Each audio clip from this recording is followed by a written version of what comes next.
Hey everyone, welcome back to Beyond the Code with Simba. You know we love digging into the coolest parts of tech and AI. Absolutely. But today, Yeah. today we're going somewhere a little different. Still AI, but Uh-huh. the AI scene can be exciting, It is exciting. full of possibilities, You're right. but kind of like a huge market. I like that. You can find amazing things. Right. You also got to watch your wallet. Yeah. You can't just wander around. Exactly. So we're diving into the world of AI bad actors, those looking to exploit this powerful tech. Unfortunately, it's a growing problem. For sure. And you know what? Have you ever stopped to think about just how vulnerable we are? It's easy to think it won't happen to you. Right. But it's like, imagine getting a call from someone you love. Uh-huh. You hear their voice. But it's not actually them. Whoa. Yeah, that's the scary part about deepfakes. Okay, so deepfakes. Deepfakes. Tell me more about them. So deepfakes are basically AI that can perfectly copy someone's voice Uh-huh. or even how they look. And they use a ton of data I see. to analyze the person. So it's not just someone doing a good impression. No, It's like, it's way beyond that. okay, wow. It's almost like creepy. it's like a digital puppet Oh, that's a good way to put it. and someone's controlling it. Making them say or do whatever they want. Yeah, and it's getting harder and harder to spot them. Remember a few years ago? Right. Deepfakes were kind of obvious. Yeah, they looked all glitchy. Exactly. But now they're getting super realistic. Uh-huh. I read a story recently about scammers using a deep fake of a CEO's voice. Oh, yeah, that one was wild. They tricked someone into authorizing a huge money transfer.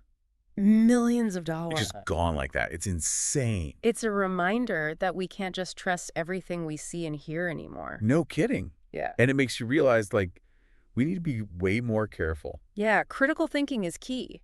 So how about this idea of exploiting AI bias? Right. What's that all about? Right. How can someone actually exploit bias in AI? So imagine an AI system that's used for something like approving loans, right? Okay. Now, the problem is that the data used to train these systems, Uh-huh. it can sometimes have built-in biases. Because it reflects the real world. Exactly, like historical biases against certain groups of people. I see. And bad actors can actually manipulate this. Like how?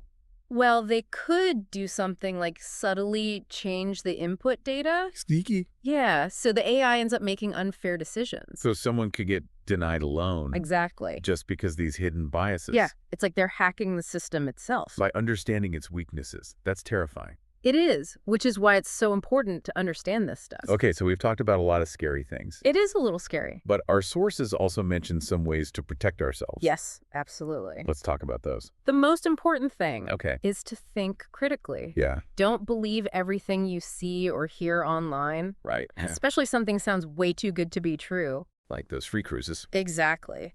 And be really careful about any app or service Uh-huh. that asks for a ton of your personal info up front. Like we do that anyway. Yeah. Before I enter my credit card info on a website, Yeah, good example. I always check for the little lock icon. Smart. And I look at the URL to make sure it's legit.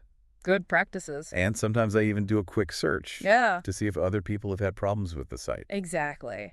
That's the kind of thinking we need to apply to AI too. So it's about being aware of the source. Right. Like, where is this AI content coming from? Exactly. Is it a reputable company?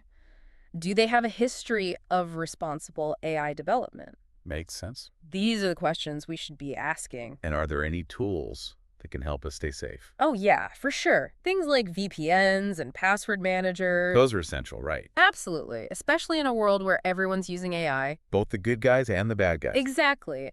But it's not enough to just have these tools. You also need to know how to use them properly.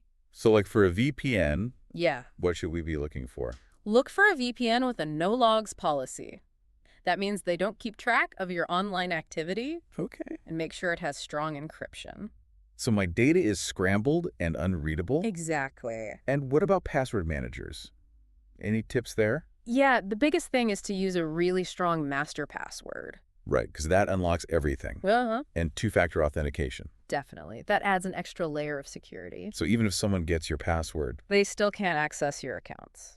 that's awesome. I feel like we've covered a lot today, We have. but it's so important. It is. It's encouraging, though, It is. to see that the AI community is working to fix these problems. Yeah, definitely. Our sources mentioned research into safer AI. Uh-huh.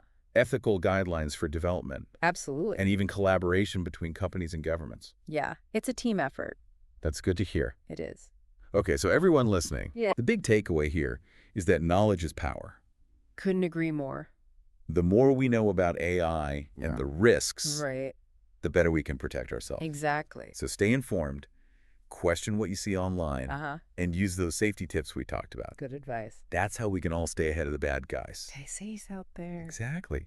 But this brings up another important point. Yeah, And this is something to really think about definitely. as AI gets more and more integrated into our lives. Which it will. Right? It's happening fast. How do we balance all the amazing benefits of AI, The good stuff. yeah, with the need for safety and ethics? That's the big question. That's the challenge for all of us. Yeah. So listeners, Uh, keep that question in mind. definitely. What do you think? How do we ensure that AI is developed and used responsibly? Leave us your thoughts in the comments. We'd love to hear your perspective. Thanks for joining us on Beyond the Code with Simba. Stay curious, stay safe. And we'll catch you next time. See ya.